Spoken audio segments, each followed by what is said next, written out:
پھینک کے چلے جائیے۔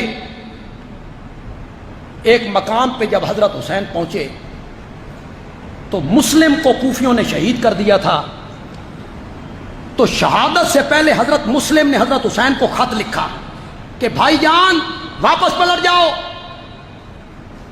یہ سارے جھوٹے خط لکھے گئے تھے، یہ مسلم نے خط لکھا۔ حضرت حسین کو وہ خط راستے میں پہنچا۔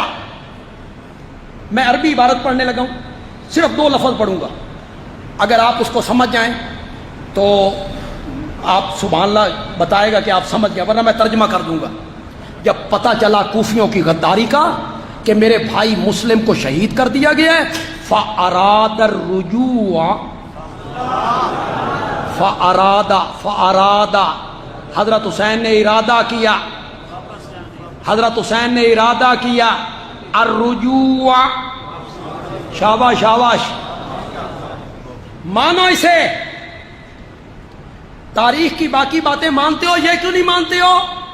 فاراد الرجوع، واپسی کا ارادہ کر لیا۔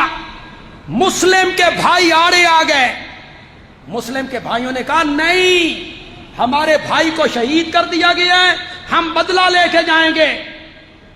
حضرت حسین نے کہا میں تمہارے ساتھ ہوں، تم بدلہ لینا چاہتے ہو تو میں بھی تمہارے ساتھ ہوں۔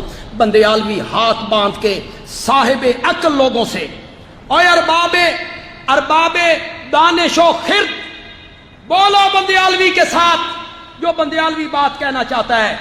جہاں مسلم کی شہادت کی جہاں اطلاع ملی، رجوع کرنا چاہتے تھے، مسلم کے بھائی آڑے آ گئے، ہم بدلہ لینے کے سوا نہیں جائیں گے۔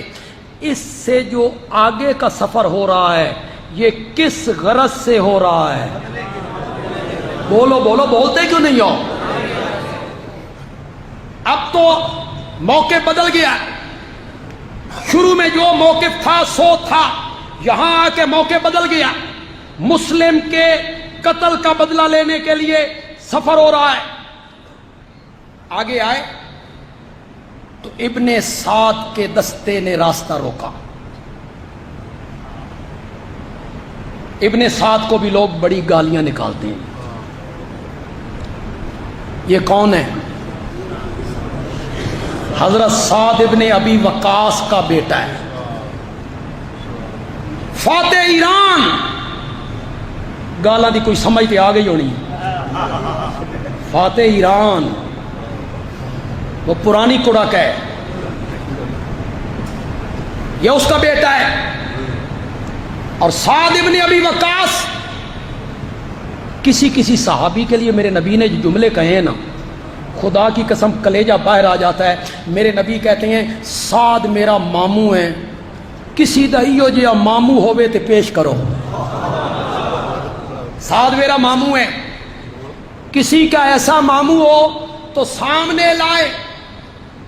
بدر یا احد میں تیر چلا رہے ہیں حضرت سعد، نبی پاک تیر پکڑا رہے ہیں، وہ تیر چلا رہے ہیں، اور نبی پاک ایک جملہ کہتے ہیں ارم یا سعد فدا کا ابی و امی، سعد تیر چلاؤ، تجھ پر محمد کا باپ بھی قربان، محمد کی ماں بھی قربان صلی اللہ علیہ وسلم۔ ساری کائنات کی مائیں میرے نبی پہ قربان، سارے لوگوں کے باپ میرے نبی پہ قربان، اور میرے نبی کے ماں باپ سعد پہ قربان۔ ان کا بیٹا ہے، عمر نام ہے، عمر ابن سعد۔ اب رشتہ داری بھی ہے، ماموں کا، نبی پاک کے ماموں کا بیٹا ہے۔ حضرت حسین کا رشتے میں نانا لگا۔ اس نے پوچھا کہاں، کدھر؟ کہ کوفے۔ کیوں؟ کہ کوفے والوں نے بلایا ہے۔ بوریاں پلٹ دی، یہ خط لکھے ہیں۔ یہ جو شہر کے چودھری ہوتے ہیں، وڈیرے، وہ غیر معروف ہوتے ہیں، معروف ہوتے ہیں، سارا شہر انہیں جانتا ہے۔ فلاں سردار، فلاں چودھری، فلاں ایم این اے، فلاں ایم پی اے، سب جانتے ہیں۔ تو وہ چودھری بھی بڑے معروف تھے، ان کے نام تھے، ان کے نام سے خط لکھے گئے تھے۔ حضرت حسین نے جب نام لیے تو ابن سعد نے کہا حسین ذرا میرے دستے میں دیکھ، اے سارے چودھری میرے نال کھلوتے ہوئے نہیں، وہ دیکھ ایک ایک چودھری کا نام لے، وہ میرے ساتھ ہیں۔ حضرت حسین نے انہیں کہا اے فلاں ابن فلاں، او فلاں ابن فلاں، او فلاں ابن فلاں، یہ خط تم نے نہیں لکھے؟ انہوں نے آخیا سن 5 تن دی سو۔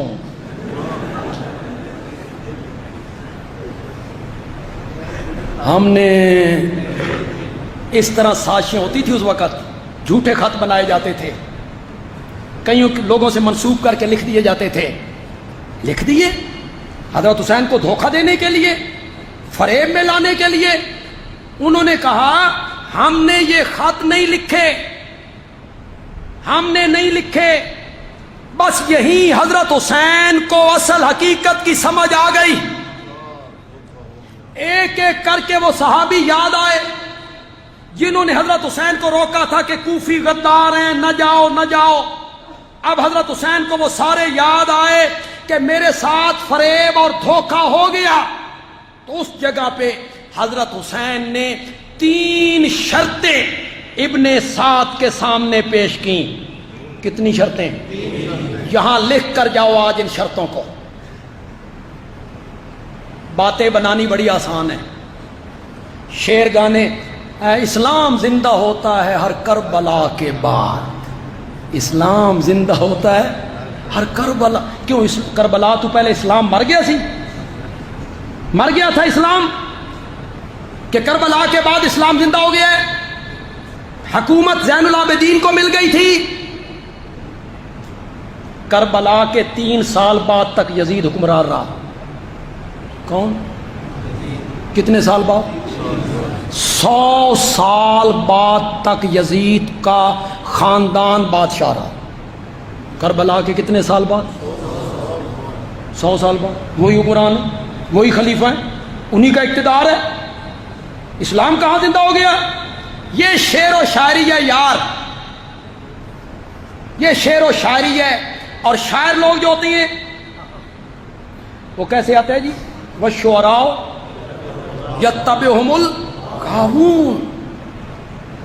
چلو یار ایک بات آئی ذہن میں، ہر بندہ اس کو غور سے سنے، اور یہ جملہ جو میں کہنے لگا ہوں اس پر ہاتھ اٹھا کے مجھے داد دے دے۔ قرآن کہتا ہے شاعروں کے پیچھے گمراہ لوگ چلتے ہیں۔ اوے مکے کے مشرکوں، تم میرے نبی کو شاعر کہتے ہو کہ میرا نبی شاعر ہے؟ اور پاگلو، شاعروں کے پیچھے تو گمراہ لوگ چلتے ہیں اور محمد کے پیچھے تو ابو بکر چلتا ہے، اس کے پیچھے تو عمر چلتا ہے، عثمان چلتا ہے، حیدر کرار چلتا ہے۔ تم کہتے ہو یہ شاعر ہے؟ ہر وادی میں سر مارتے پھرتے ہیں، مبالغے کرتے رہتے۔ 3 فٹ دا محبوب ہوئے نا اس نو آدھے نے سرو قد دے،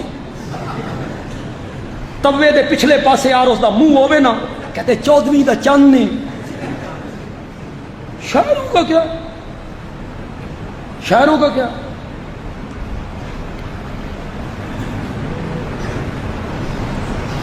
اور سرائکی آپ سمجھ، خیبر پختونخوا والوں کو تو بالکل ہی سمجھ نہیں ہے۔ سرائکی کا ایک شعر میں نے کہیں پڑھا، کیویں ساکوں یاد نہ راسی تیڈے گھر دا رستہ، کیویں ساکوں یاد نہ راسی تیڈے گھر دا رستہ۔ محبوب کو کہہ رہا ہے، محبوب کو کہہ رہا ہے تیرے گھر کا رستہ ہمیں یاد کیوں نہیں رہے گا؟ وہ تو بڑا آسان رستہ ہے۔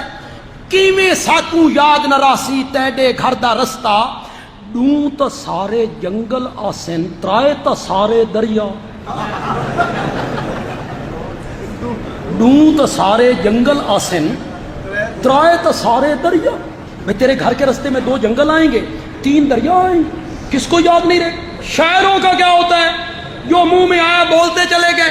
کسی شاعر نے کہا تھا ایک دن رویا میں ہجر یار میں، ہجر کہتے ہیں فراق کو، محبوب جدا ہو جائے۔